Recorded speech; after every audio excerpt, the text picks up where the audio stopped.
Welcome back. We wanted to do something a little different in this block, particularly on this night. I wanted to show you a powerful message from a New York congressman who also happens to be a friend to this program. I'm talking about Democrat Sean Patrick Maloney. He represents part of New York's Hudson Valley. Now, during a recent congressional hearing about certain adoption agencies refusing to work with same-sex couples, Congressman Maloney put a human face on the problem, and he did so by talking about his own family. You know, in listening to the ranking member's opening remarks, I was thinking maybe the day will come where people like me and Mark, some of the people behind us, won't have to come in here like supplicants seeking our basic rights. And we won't be treated to expressions of discrimination dressed up as religious liberty. But even today, that is not the country we live in. You know, I've been with my husband for almost 28 years. We were allowed to get married just 5 years ago, and for 27 of those years, we've been raising children. We have 3 children. My oldest came to us when he was not quite 3 years old. He had been barely eating solid foods. He was sleeping in a drawer. He was living in squalor in one of the toughest neighborhoods in New York City. His parents were heroin addicts. They had 4 children. I think they loved their children. I know they loved drugs more. And they were unable to take care of them. And we didn't set out to be parents. This wasn't about fulfilling some desire we had. It was because someone asked us if we could help. And we said we would. And soon after that, his mom OD'd, and there was no one to bury her, so we did. And his dad went to jail, and there was no one to take care of this little boy, so we did. And it was the greatest thing that ever happened to us. We'd been together for 4 months as a couple. That young man is 30 years old today. And I think if you asked him, Representative Heiss, about the family he was raised in, well, let's just say I'd go with what he has to say about the ability of LGBT couples to parent and to foster. And you know, it was a few years later that an adoption agency called us from Texas, sir, a group called the Adoption Alliance that was licensed in Texas and Nevada. And the reason they were calling us in New York was not because we were seeking to adopt.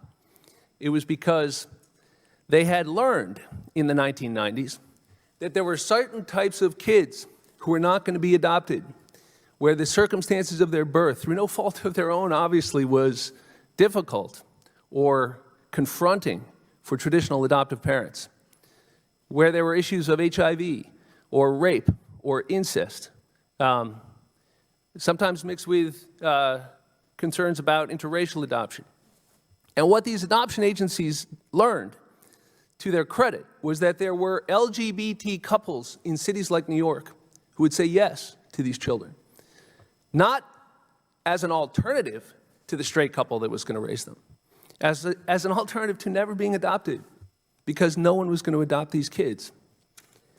And it was that insight that LGBT couples were willing to cross lines of difference because they had experienced doing so in their own lives, that they had less preoccupation or hysteria with things like HIV, that they were more willing to adopt across lines of difference like race or religion, that there was an opportunity for kids that would not have a home to have a home.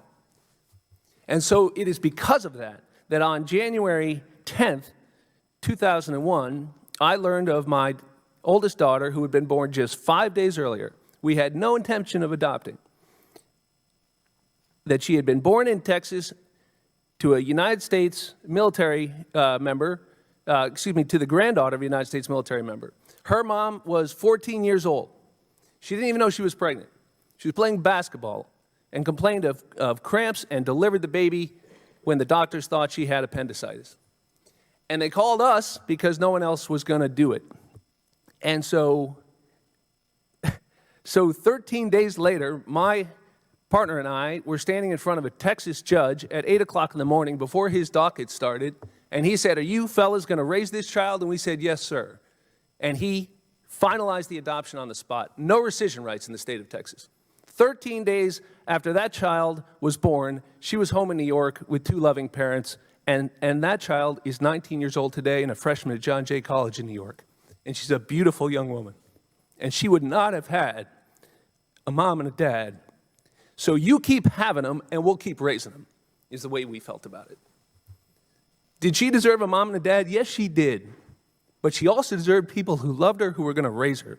And that is what is at stake today. Our third child, the adoption agency, same one, 2 years later, came to us, same story, very similar.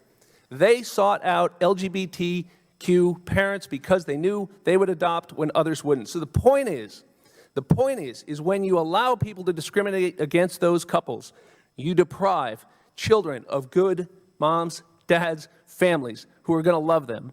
And when you dress it up as religious liberty, you simply sanction discrimination and deprive those children of a home that they deserve. And so we're here because the Trump administration, as we know, has green-lighted license to discriminate laws to allow federally funded organizations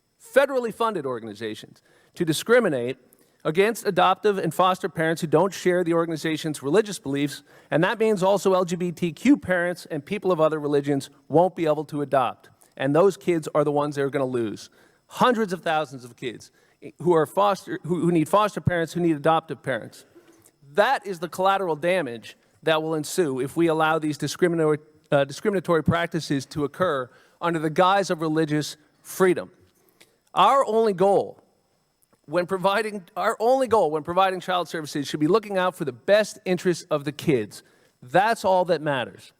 LGBTQ couples are not afraid of that test. Parents are parents. Good parents are good parents. Bad parents are bad parents. And it doesn't matter what they look like, who they love. So I've, of course, joined my colleagues in writing the Secretary of Health and Human Services opposing the South Carolina waiver, allowing federally funded foster care agencies to deny services to same-sex and non-Christian couples, making clear that his agency is misusing federal law to allow these organizations to discriminate against LGBTQ people and other people of other religions. I support Representative Candy's Do No Harm Act, which is so important to clarify that religious exemption from laws guaranteeing fundamental civil and legal rights is not a license to discriminate. I'm also here today in support of the Every Child Deserves a Family Act, so we can put an end to these bigoted restrictions once and for all. So I want to thank you, Chairwoman Maloney, for your leadership on this issue. I want to thank my colleagues, Representative Candy and Representative Takano. I want to thank my colleague, Mike Kelly, for being here today. I know his beliefs are sincerely held, but I believe they are profoundly misguided and will create real damage to families like mine. But I respect him as a person of faith. You know, I would close by saying that LGBTQ people are also people of faith. One of the most frustrating misunderstandings is the notion that this is a disagreement between people of faith and people without faith. It is an act of faith to care and love for a child. And so it is because of our faith, not in spite of it, that we oppose these discriminatory measures. And we'll keep fighting these hateful rules down in Washington because every child deserves a home. Thank you. So from that, we segue to our Super Tuesday coverage. And I do so by asking everyone to think about what is at stake this November. We are seeing policies and even laws codified that are making discrimination legal. We're making it harder and harder to have some of the conversations that over the last few years in this country, I should say before 2016, we were seemingly coming to in more of a consensus. So there's a lot at stake in November of 2020. So I want you to think about what you just heard and the hundreds of other issues just like that under the radar will be impacted by what happens this November.